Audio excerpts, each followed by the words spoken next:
All right, taking a look at a video this time dealing with the concept of solving quadratic equations.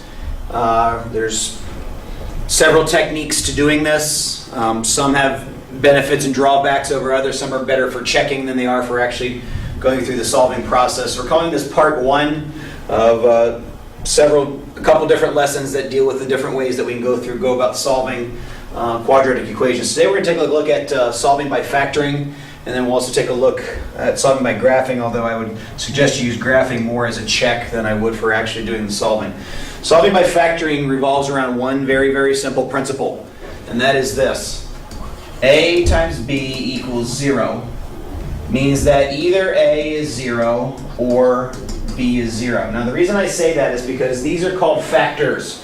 When you have two things or more, potentially, that are multiplied together to equal 0, something in that mix has got to be 0. And so we use that strategy to our advantage to be able to solve some things and figure out the values that are going on there. Now, when we're dealing with a quadratic equation, that means we're dealing with an equation that has an x squared in it. That means this thing has the potential, not the guarantee, but the potential to have two answers. It has two answers or fewer in what it is that's going on there. Now, solving by factoring means taking the quadratic, factoring it into two pieces, as it is in this form, ax squared plus bx plus c, that equal to 0, but this is not a multiple. This is this plus this plus this. That doesn't fit this idea of a times b is equal to 0. So what we need to do is we need to go through and factor. So let's pretend real quick that we factor it. It becomes ax plus b times x plus e, just to give it some values there. Now it's in factored form. Now what I know is this thing times this thing equals 0, and this allows me to be able to solve. And when I be able to solve, it's very simple. I need to know when ax plus d is equal to 0, meaning when this one equals 0, I need to find the x that allows this factor to be 0, hence the reason for factoring, or why this is called solving by factoring. And I need to know when x plus e is equal to 0. Those are two linear equations, which you should already be used to and able to solve. Sometimes you can just do it by looking at them in the case. So solving by factoring just simply means take a quadratic equation, get it equal to 0. So if there's anything on the other side of the equation, it needs to move over to the equation side so that everything's on one side and 0 is on the other. Then factor the thing, then set the factors equal to 0, and then out pop your two answers. So let's take a look at a couple of examples, some simple ones and a little bit more complicated one. So let's take 4x squared minus 25 is equal to 0. This thing does factor. It's a difference of two squares. Factors into 2x plus 5. 2x minus 5 is equal to 0.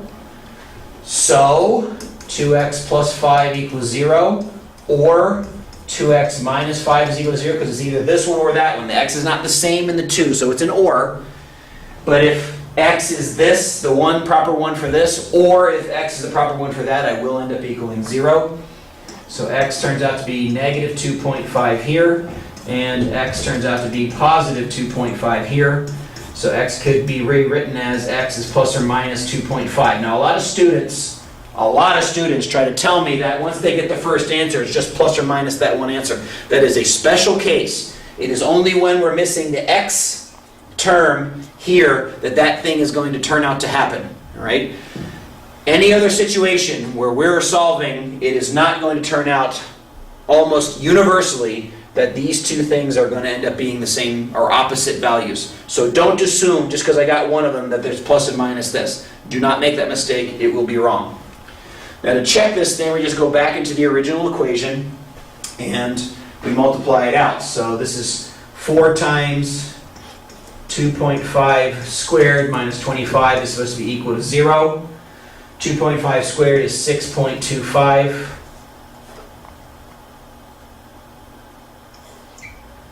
And 4 times that minus 25 is equal to 0. That's 24 plus 1, which is 25, minus 25 does equal 0. That's the only check I'm going to do for today to save time in the video, but that's the way the check should be done. These are the answers. All right, so that's one example. Let's take a look at a second one. Let's say we have 3x squared minus 9x is equal to 0.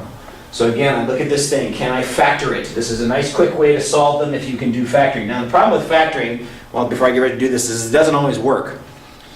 Factoring doesn't always turn into some nice rational answers. If the answers or the solutions to the system or the solutions to the equation are irrational, factoring is not going to help you for the most part. Now there are some ways and different techniques in a few limited circumstances that can happen, but in general, unless it fits into your 5 factoring categories, then you probably want to try to use a different technique. Although factoring is faster. I think factoring, when you look at it, you say, oh yeah, this one factors. That's your bam, quickest, fastest way to be able to get it done. Anyway, factoring out of 3x here leaves 3x times x minus 3 is equal to 0. So either 3x is equal to 0 or x minus 3 is equal to 0. So x is 0 or 3. Those are my 2 solutions. I can just real quick to do the check, 0 being plugged in here, be 0 minus 0, which is 0, so that is a correct answer. You don't have to check one. Don't check them both. We're assuming that if you were able to do the one correctly, then you can do the other one also. Don't go through and check it. Get like a degree 5 polynomial, don't do 5 checks.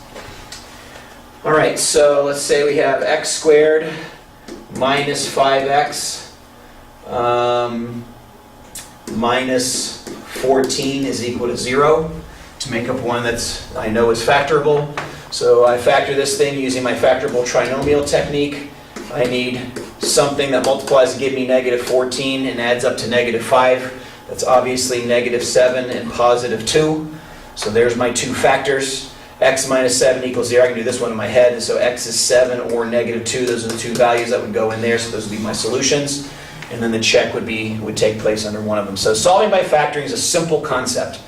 Take your quadratic, get everything to one side, factor the thing, and then set each of the factors equal to 0, and out should pop your 2 answers. But this is only an efficient technique if these are rational values. In particular, it's only really a good efficient technique if they're integers. If it's just rational numbers, even those can get kind of nasty because the factoring can be a problem. And so there are better ways and better techniques to be able to go through there. Right? Now you can solve by graphing also. I think solving by graphing is inefficient. I think it's a great way to check your answers to make sure that they're in the approximate right ballpark or whatever. The other thing is, because I'm solving by graphing, if I have a irrational answer, the square root of something is the solution, then solving by graphing, you got to zoom in until you get enough decimal places that it's accurate enough for what will be required by your teacher. And it's never going to give you an exact answer unless that exact answer happens to be some kind of rational number that you can easily identify. That's like, for example, 1/3.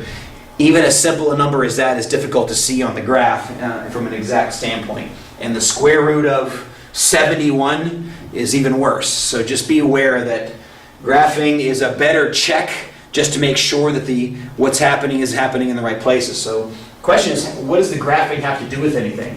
If I had x squared minus 5x minus 14 is equal to 0, to borrow from the last one we did on the last screen, how do I solve this by graphing? Well, any equation of this type can be very, very simply done. If it's all on one side and is equal to 0, when y is equal to 0, that means we have a thing that is called the x-intercept. So if I replace this 0 with a y, oops, not a 0 with another 0, but a 0 with a y, then I get an equation that I can put in a calculator and be able to graph the thing. Now, I definitely don't want you graphing these by hand. So when you're dealing with this is obviously a computer or a graphing calculator type thing. It's going to draw you some sort of graph. X is 7 or negative 2, so I know at least this much about the graph from the previous question. It's going to cross the x-axis there. Now that's a piece of cake on a calculator or a computer to be able to figure out where those two places are. Nice easy answers to say, oh look, I can zoom in here, trace the graph, or usually depending on what software you're using, can try to zoom in and try to figure out what this value is. In this case it's very easy, it crosses at negative 2, here it crosses at 7, so x-intercepts, the x-intercepts for this graph and the solutions to this equation are the same thing.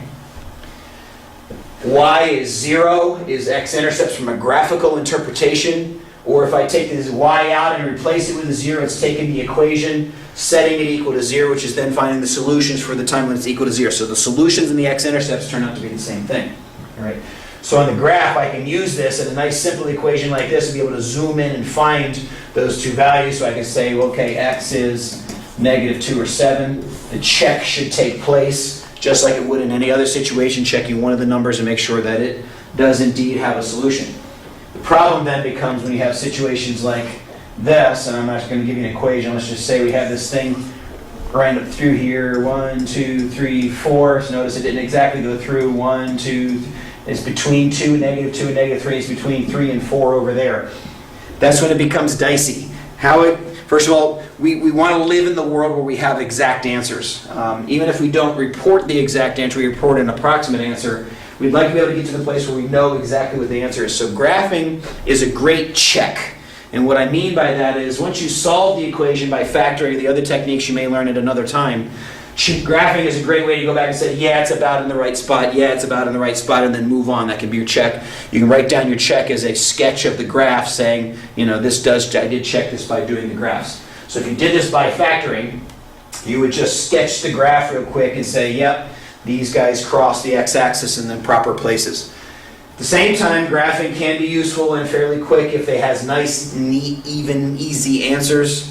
If it has ugly answers, which is not always a tell just from the equation, then it can be a problem. So I would personally advise you to use graphing as a check rather than an actual solving process, although technically it is a solving process because it gives you the same answers any others would. It's just the accuracy that you have to get to kind of leaves out the concept of having an exact answer. Just gives you approximate answers. If all you need is approximate answers, maybe the graph is good enough. All right, so that's that. First two techniques in solving quadratic equations. Until next time, see ya.